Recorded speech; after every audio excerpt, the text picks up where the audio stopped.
मीनू कबूतरी और बंदर मामा। आज मीनू कबूतरी बहुत खुश रहे। कई दिन के देख रेख के बाद आज ओकर अंडा में से बच्चा निकलल रहन स। आसपास के सब पक्षी और जानवर आके मीनू कबूतरी के बधाई देलन स और बच्चन के खूब प्यार कैलन स। मीनू कबूतरी दोनों के नाम चिंकू मिंकू रख देलस। एक दिन मीनू दोनों से कहलस, चिंकू मिंकू, हम तहनी दोनों खातिर तहनी के फेवरेट एप्पल लेवे जाता नहीं। घोंसला से बाहर निकले के कोशिश न करी जा, ठीक बा? ठीक बा मम्मी, हम कहीं भी ना जाएब। सुन के मीनू कबूतरी वहाँ से चल गईल। कुछ देर बाद मोंटू बंदर के ओकनी पे नजर पड़ल। अरे चिंकू मिंकू, तू दोनों आज अकेले कैसे? मम्मी हमनी के खातिर हमार फेवरेट फ्रूट एप्पल लेवे गईल बाड़ी, यही से हमनी दोनों अकेले ही बानी। शायद मीनू कबूतरी के पता नइखे कि गोल्डी वापस आ गईल बा। बंदर मामा, ई गोल्डी के हा? गोल्डी एगो बाज हा जेकरा तहरा लोग जैसन छोट बच्चा के खाए में बहुत मजा आवेला। लेकिन तू डरइहा मत, अगर वो आवे तो तू बस एक बार हमके आवाज दे दिहा तो हम आ जाइब। कह के मोंटू बंदर अपन पेड़ पे वापस चल गईल। कुछ देर बाद गोल्डी वहाँ से गुजरत रहे। चिंकू मिंकू के अकेला देख के वो ओकनी लगे पहुंचल और ललचाइल नजर से ओकनी के देखे लागल। अरे वाह, आज तो एकदम मजा आ जाई। एकदम खींचा खींचा लइका बड़े सन। पहिले कौना के खाई, बाया की दाया के?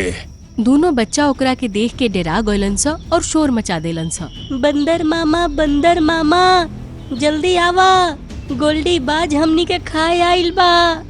ओकनी के आवाज सुन के मोंटू घबरा गईल और जल्दी से उछल कूद करत आइल। गोल्डी ओकनी के अपन शिकार बनाइत, ओकरा पहिले मोंटू बीच में आ गईल। ई बचवन पर बुरी नजर मत डाल गोल्डी, चल भाग यहाँ से। आज तो ई बंदर तोहनी के बचा लेहलस, लेकिन अगला बार तोहनी के शिकार बनाइए के रहब। कह के मुंह बना के वहाँ से उड़ गईल। कुछ देर बाद जब मीनू कबूतरी वापस आइल तब बच्चा ओकरा के सब कुछ बता देलन सा। मोंटू भैया, तहार बहुत बहुत शुक्रिया।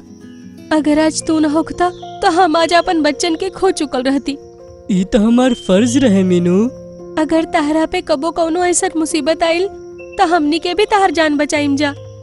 सुन के मोंटू हंसे लागल। भला ही छोटा सा चिड़िया ओकर कैसे जान बचाई। ठीक है, हम चलतनी, अपन ध्यान रखिया।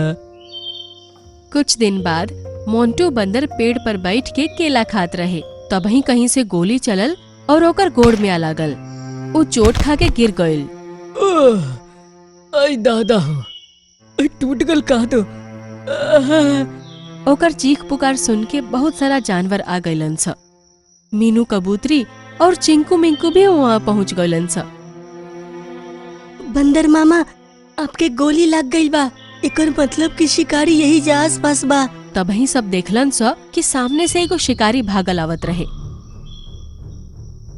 सब जानवर वहाँ से भाग गइलन स। मीनू कबूतरी भी अपन बच्चन के साथे उड़ के पेड़ पे छुप गइल। अरे ही का, एगो बंदर के गोली लग गई। चल कोनो बात नहीं है, एकरा कोनो सर्कस टीम से बेच दे। वो मोंटू के गला में रस्सी बांध देलस और ओकर गोड़ में भी पट्टी बांध देलस। फिर ओकरा के एगो खूंटा से बांध देलस। मोंटू घायल रहे, यही खातिर खुद के आजाद न कर सकत रहे। अब कुछ खाए के बना ले बतानी। मीनू कबूतरी और ओकर बच्चा ये सब पेड़ पर बैठ के देखत रहन स। एक बार मोंटू भैया तहनी के जान बचौले रहन, अब हमनी के बारी हा। हमनी के कैसे इनका के बचा सकेनी जा। हमरा तो बहुत डर लागता, अगर हमनी के बंदर मामा के ना छुड़ा पाऊनी तो पता न हो शिकारी उनके शहर में ले जाके ओकरा साथे का करी। इतना सुंदर जंगल में मछली के भूंज के खाए के ओकर तो मजे अलग बा यार। कह के वो अपन बॉक्स से एगो मछली निकाल के आग पे सेके खातिर टांग देलस। आइडिया आ गइल बच्चों, ध्यान से सुना जा। तू लोग जल्दी से जाके रेंचो गेंडा के लेके आवा जा, हम भूरी बिल्ली के बुला के लावता नहीं। ये तय करके वो तीनों वहाँ से चल गइलन स। बच्चा रेंचो गेंडा से मिलके सब बता देलन स और ओकरा के अपना साथे आवे के राजी कर लेलन स। दूसरा तरफ मीनू कबूतरी भूरी बिल्ली के लगे पहुंच गई। देखा भूरी, अगर तू हमारे साथ देबू त तहरा के आज तहर पसंदीदा चीज मछली खाए के मिल सकेला। का कहलो? मछली? कहाँ बा मछली? बतावा जल्दी। हमरा साथे चला, तहरा के मछली मिली, वो सिकल। सुन के ही भूरी बिल्ली के मुंह में पानी आ गई और वो फौरन ओकरा साथे चल गई। अब चिंकू मिंकू अपना साथे रेंचो गेंडा के और मीनू कबूतरी अपना साथे भूरी बिल्ली के लेके वापस उहे जगह इकट्ठा हो गइलन सा। यार, हमरा से सब्र नहीं खे होकत। हमरा नाक में मछली के सीके की खुशबू आवता। अब तहर इंतजार खत्म भइल भूरी। वो मछली पे झपट्टा मार के सीधा गुफा के तरफ भागिया। वो शिकारी तहरा पीछे आई और फिर हमनी के इतना में मोंटू बंदर के छुड़ा लेम जा। ठीक बा। कह के भूरी बिल्ली भाग के ओकरा लगे गइल। एगो झपट्टा मार के वो मछली के मुंह में दबावलस और गुफा के तरफ भाग गइल। एकर इतना हिम्मत! रुक रे! शिकारी चिल्लात चिल्लात ओकरा पीछे भाग गइल। तभी बाकी जानवर मोंटू के लगे पहुंचलन सा। रेंचो गेंडा अपना सींग के खूंटा में फंसौलस और ओकरा के निकाले के कोशिश करे लागल। खूंटा रहे त बहुत मोटा, लेकिन रेंचो गेंडा पूरी ताकत लगा के ओकरा के खींचलस तो उखड़ गई। रेंचो, जल्दी से मोंटू के अपन पीठ पे बिठा ला। रेंचो मोंटू के अपन पीठ पे बिठा लेलस और फिर सब जानवर वहाँ से भाग गइलन सा।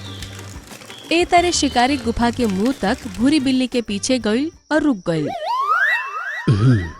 गुफा के अंदर कोनो बड़का जानवर हो सकेला। अंदर गइल ठीक नहीं खे शायद। ई सोच के वो अपन टेंट के तरफ चल गई। वाह, आज तो मजा आ गए। भूरी मजा से मछली के खाए लागल। तोहार बहुत बहुत शुक्रिया मीनू कबूतरी। तोहरे वजह से आज हमार जान बच पाइल, न तो हम अकेले खुद के कबहू आजाद ना करा पैती। हम तो पहले ही कहले रही मोंटू भैया, जरूरत पड़े पर हमनी के भी तहर जान बचाइम जा। ओकरा बाद सब जानवर वहाँ से तालाब किनारे गइलन सा और मिल के खूब मौज मस्ती करे लगलन सा। शिकारी जब टेंट पर वापस पहुँचलस तो वहाँ से बंदर के गायब देख के चौंक गई। ई जंगल के जानवर सब मिल के हमके बेवकूफ बनौलन सन।